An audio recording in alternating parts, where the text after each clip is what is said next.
The blessings of the Lord are upon us, dear family, in ways that we cannot even imagine. And He gave me a beautiful message for all of us today.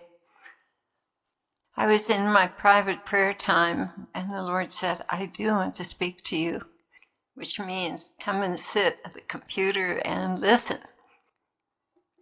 Thank you, He began, for explaining my heart to the brother.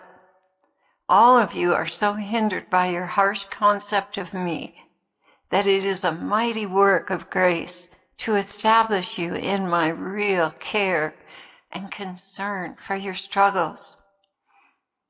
You know how it is. You grow up with parents that are strict and demanding and you can never please them, or teachers that are hard and demanding. We have such a viewpoint about God that is so polluted by human beings, by the behavior of human beings. It's just a real work of grace to get down to who He really, truly is and the purity of His being, especially how He feels about us. He continued, these times you are living in are laced with potholes and ditches for you to fall into. Every day you deal with scores of traps that have been constructed to separate you from me. It really takes a great deal of work to convince you all that I have only your best interests in mind. In the world, you work with those who have their own agenda, and if you do not produce, you're fired. In my world, my kingdom, I do not whip and torment those who have difficulties producing. Rather, I long to come to their aid and lift them out of their circumstances. In your world, everything must look good to outsiders. In my kingdom, I'm only concerned with the interior man and the condition of your soul. Dear ones, my only concern is our relationship and closeness. When that is in order, everything else will eventually fall into order. There's no reason to fear coming to me, because we both have the same interest, your fulfillment and happiness for eternity. I know you cannot go it alone. You must have feedback, strength, grace, and so many other things which can only be received from outside of yourself.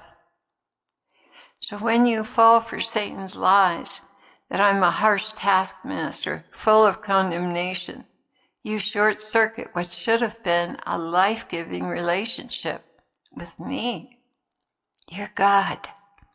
It is true that sometimes I have to wait for you to come to terms with yourself. Minute by minute, I'm infusing you with grace to be made willing to step into my divine plan for you. You, for instance, Mother Claire, I am well aware of the challenges your body presents you with every day, and I know better than you just what you need to conquer these many weaknesses.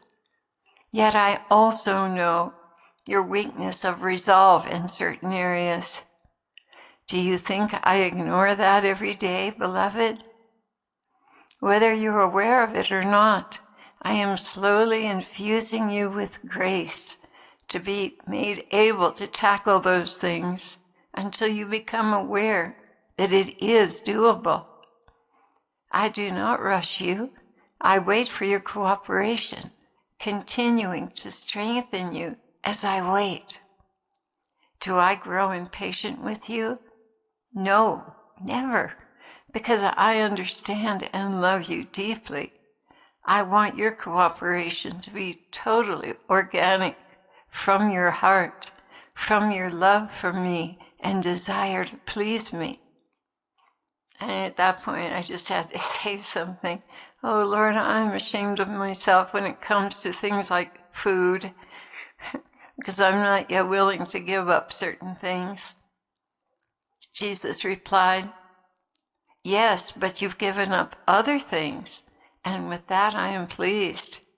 It's only a matter of time before you'll be willing to inch forward with another sacrifice. I'm coaching you, but not in a way you can perceive. Please, beloved, if you and other heart dwellers would only get one thing out of this message, please get this.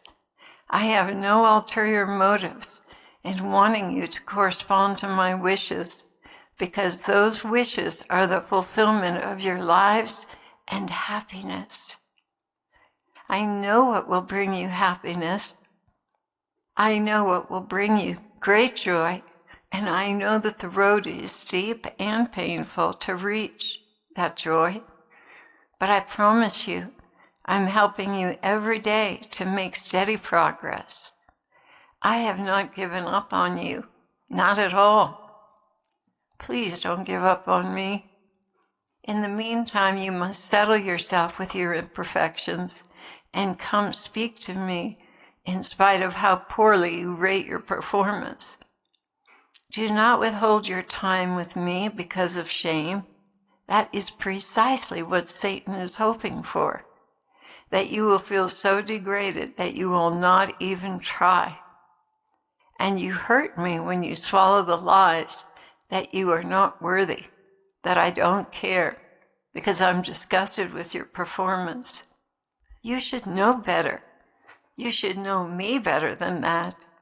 I am always standing with arms wide open, waiting for your arrival, with or without a perfect score. So what I am again saying to you is, do not base your decision to spend time with me on whether or not you deserve it. Come to me because I deserve it. And know that nothing makes me happier than your trust in my mercy and unconditional love that is always ready to embrace you, no matter what condition you come to me in. Remember, I know everything you have thought and done, and I'm still not hiding from you. If you do nothing more than come to me and confess all that is on your heart and mind, I will be pleased with you and impart graces where you are at, and you will recover your balance and deep relationship with me. It is based on trust, beloved. Trust that I really do love and understand you. I want this for you more than you know. At least if nothing else, do not deprive me of the joy I get when you come to me gut honest about yourself. Even as you are reading these words, I'm beginning to melt away that ice so that you can embrace me